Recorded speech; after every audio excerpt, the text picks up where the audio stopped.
This is Toss Talk, where it's all about yard games, having fun, and what it takes to create social entertainment. With your host and creator, Kelvin, on Toss Tunes Radio.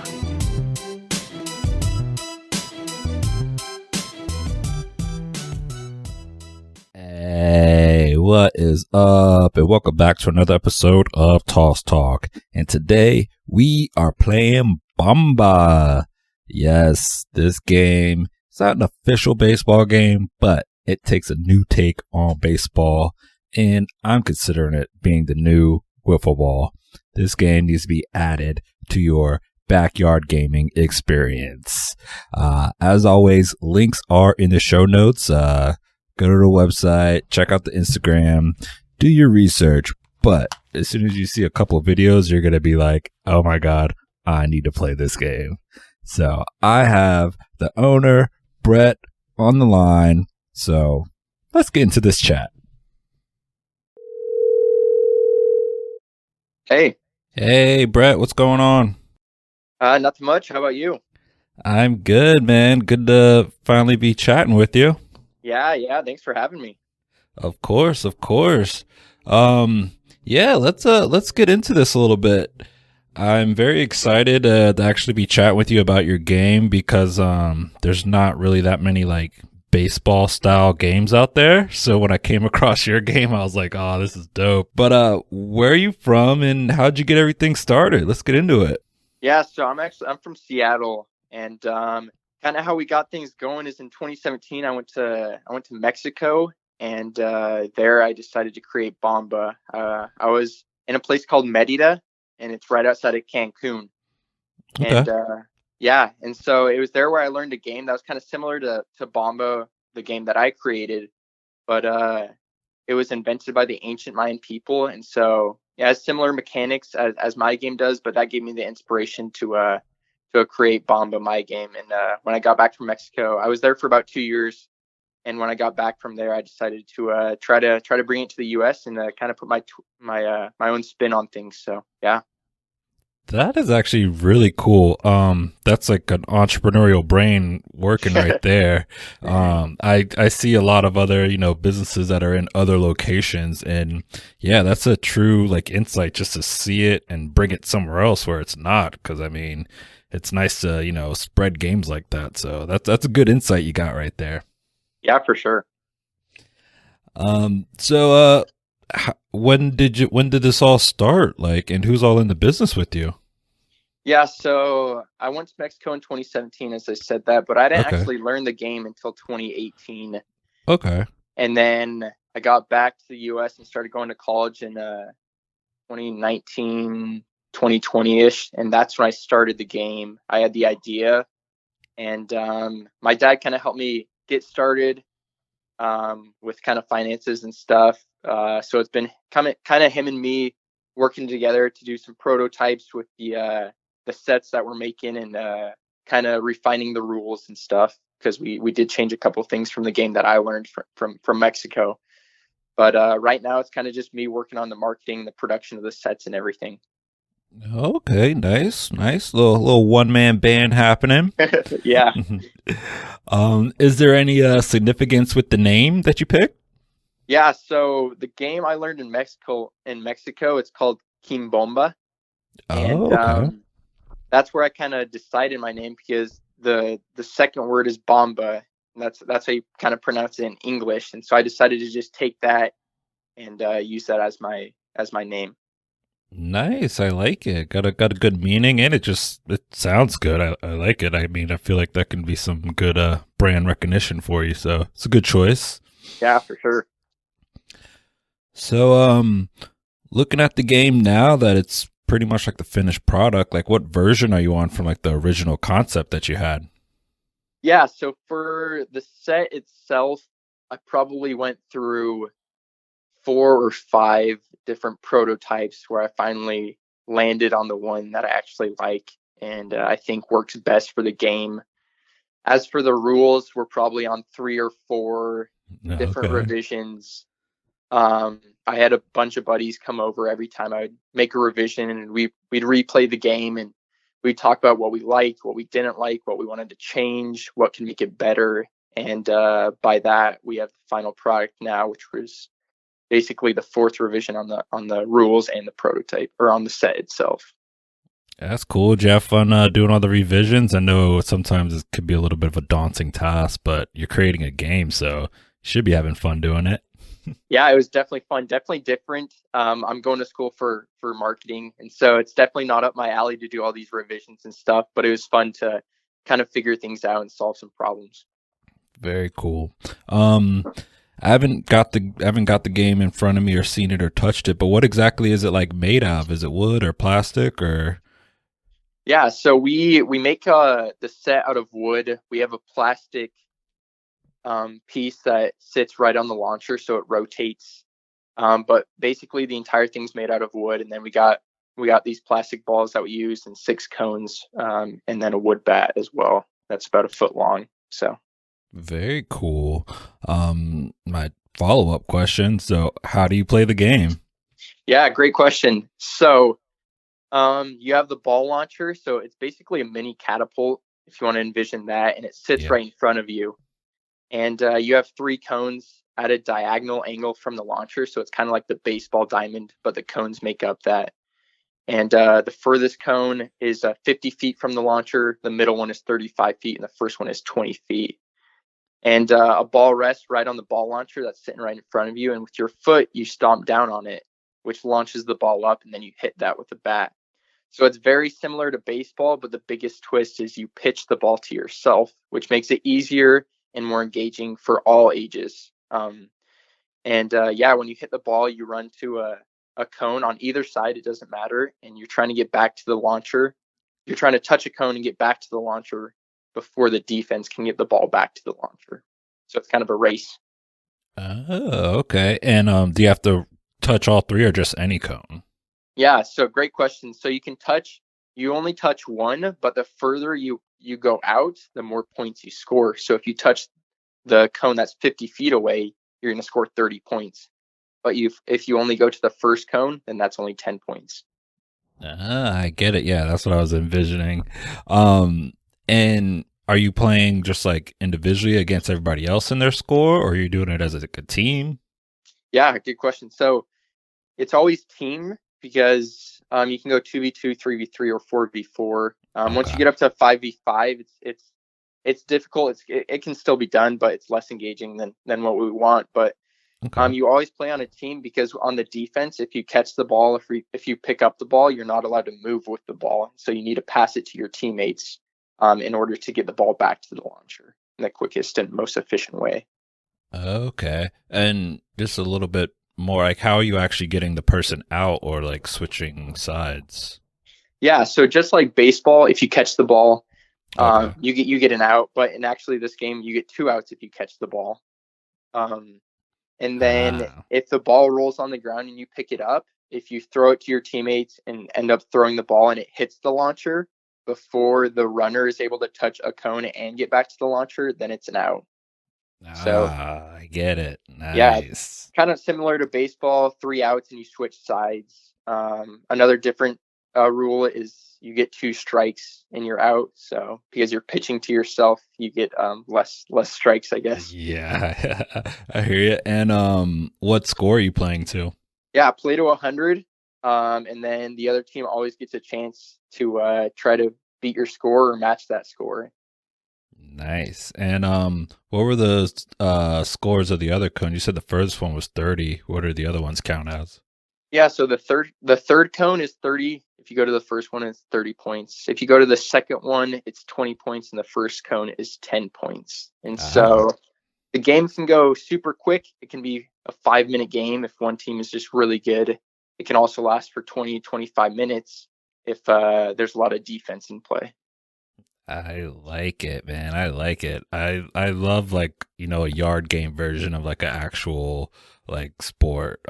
It just, you can have like training, you can just, just make things more fun, more engaging, and you learn like different skills. And the pitching it to yourself, I was just like, as soon as I saw that, I was like, this is awesome. I want to try this. Yeah, no, it's great. It's great.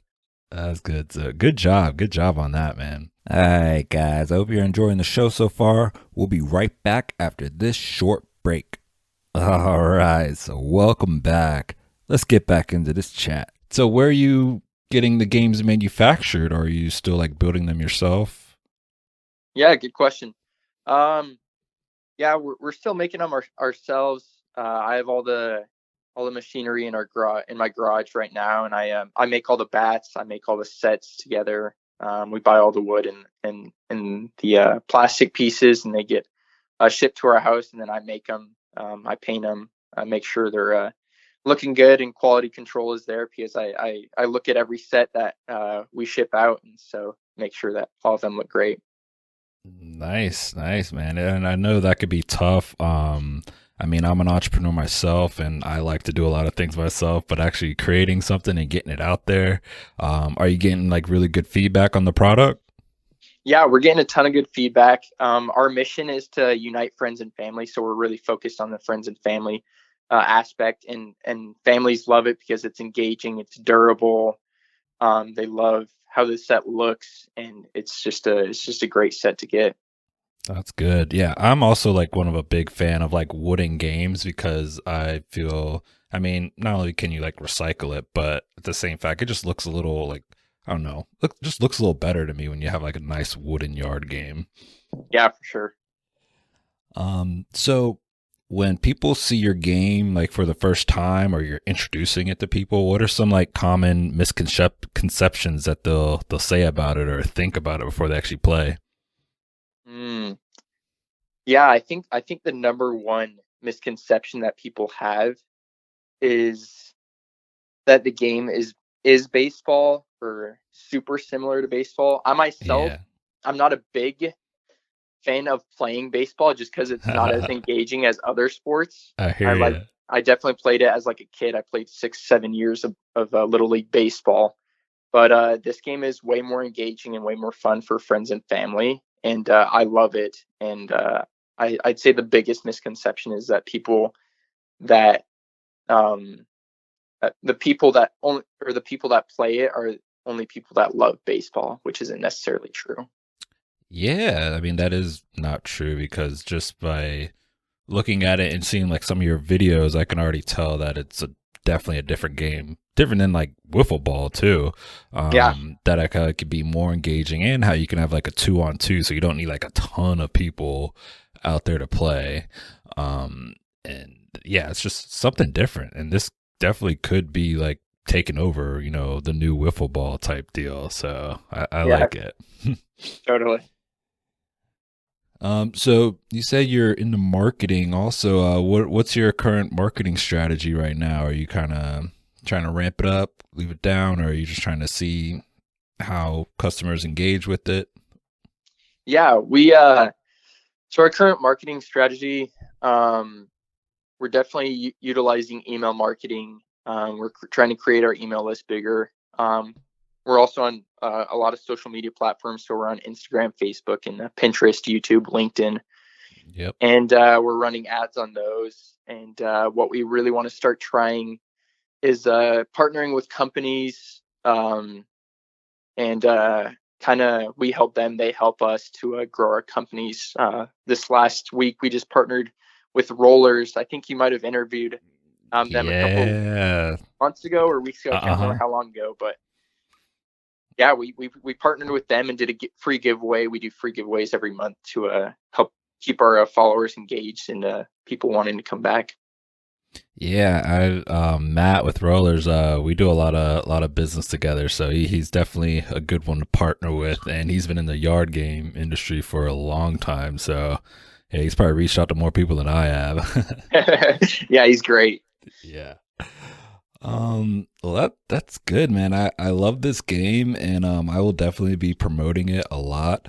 But let's get into some random questions so the listeners can get to know the man behind the product a little bit more. Sounds good. All right. So, first question: hot dogs or nachos? Got to go with hot dogs for sure. Yeah, that's classic. I like a good hot dog. Yeah, especially at a baseball game, you can't deny it. Yes. Yeah. uh, Second question. What is your favorite backyard game to play besides yours, of course? Besides mine, I think I would have to go with Spike Ball. I love it. It's intense, engaging, and I think it's a great game. I think they're coming out with a good amount of new products too, so you can always change it up, play in the water, play at night and stuff. So I think I love Spike Ball.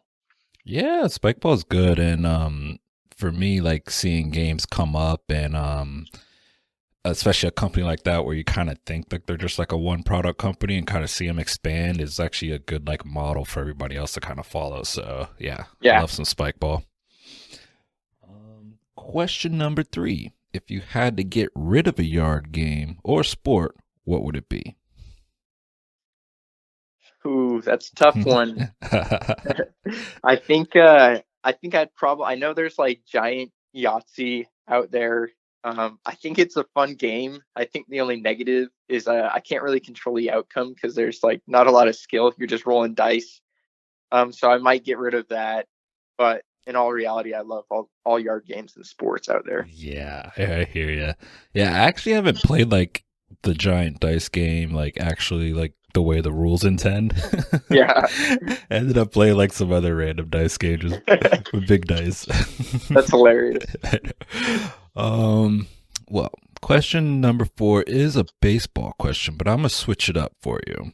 Yeah. Name a hobby that you no longer do anymore. Name a hobby that I no longer do anymore. Hmm. I would say I'd probably have to go with.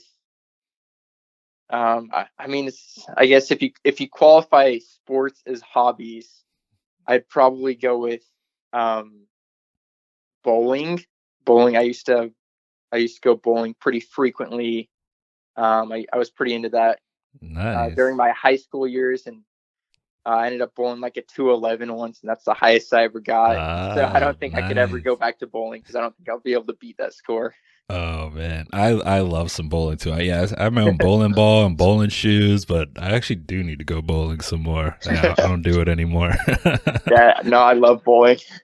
Yeah, my parents were like grew up and they're in bowling leagues and stuff like that, and yeah, Oh, there you it's go. definitely fun. Yeah, for sure. All right, last question here. What's your most interesting place that you traveled? So I think I'd probably have to say Merida, Mexico, where I learned the game because Yeah, I I was was about there to for say 2 years. that. So I visited a ton of cities there. Got to learn about the culture and the language. I'm fluent in Spanish now because I Nice. was there for so long. And yeah, it was just a great experience. How do you say yard games in Spanish? Ooh, yard games. Probably probably juegos de césped, which is like grass games. I don't know the word for Ah, yard, but yeah. that's probably the best I could get you. Ah, I like it. Everything sounds sexy in Spanish. I love it. There you go. uh, well, that's good for the random questions. Thanks for playing. Think Yeah, got some good answers there. I like it. for sure. uh now that you're kind of well into the business and everything, looking back, what would you say was like your best resource or like something that you found that was really helpful to you when starting the business? Yeah, I think it's just the people that I'm surrounded by. They really motivated me. I came up with the idea, and I kind of just threw it out there as a joke one day, and I told my parents, and they're like, "All right, let's do it." And I also told my wife. I got married 4 months ago, and I think she's just been a great support to me and keeping me motivated and keeping me going. I love that. Yeah, I mean, networking, especially with people right around you, and just getting that honest feedback from people right around you is it's definitely always good when you're starting that business. But yeah, that's a good source. Yeah. All right. So what are you currently excited about coming up for the business? I know we're all in COVID times right now, but is there anything new coming on, or what are you up to? Yeah, we have some ideas for like expanding the business, and coming out with new products. But I think the most exciting thing personally for me is just getting this game out there and seeing families become united, especially during COVID, because it's such a hard time for everyone in different aspects of their lives. But I think I'm most excited for families to be able to play this game and enjoy it, and have quality time with the people they love. I love that. Yeah, that's a nice goal to be looking forward to. And as I always say, like I come across a lot of games, but seeing this game, I'm just like, this definitely needs to be seen by a bunch of different people. This needs to take over wiffle ball. I'm gonna be sharing it. I'm gonna start making some memes about it right away. Like, Yeah, I appreciate that. I'm stoked on this, man. Thanks. So last question for you. As a yard game entrepreneur, what is like your quote or mantra that you're living by that gets you excited and gets you ready to sell Bomba every single day? Yeah, I think it would have to be learn from your experiences. That's what I live by. A lot of the things that I've tried work. A lot of the things that I've tried don't work, and so you just really have to go for it. Try a bunch of different things, because you'll never know if it'll work or if it won't work if you don't try it. So that's probably what I live by. Yeah, I like it. Learn from your experiences. I mean, yeah, if you're not learning, you're gonna, repeat the same mistakes, and you don't want to be doing that. Got to move forward. Yeah, totally agree. Oh man, well, Brett, like I said, I'm excited about your game. I'm ready to share even more about it, and I'm just excited to see where your business goes. And I'm here to support any kind of help or anything you need. Don't be afraid to reach out. Cool, awesome. Thank you so much, and thanks for having me. Of course, man. I'll talk to you soon. Later. Okay, see ya.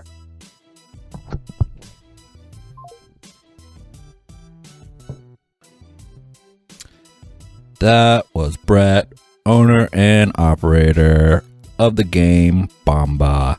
Yes, this is a new take on baseball, wiffle ball. It's its own game. It is its own game that is, like we talked about. You can play 2-on-2, you can play 4-on-4, and it's just another game to add to your backyard gaming experience. And as always, links are in the show notes. We have a promo code for you down there, and you guys need to check this game out. Look it up, share it, make sure you share it. They're on all the social media channels, and I will have more fun things coming up for you, so keep tuning in. Peace.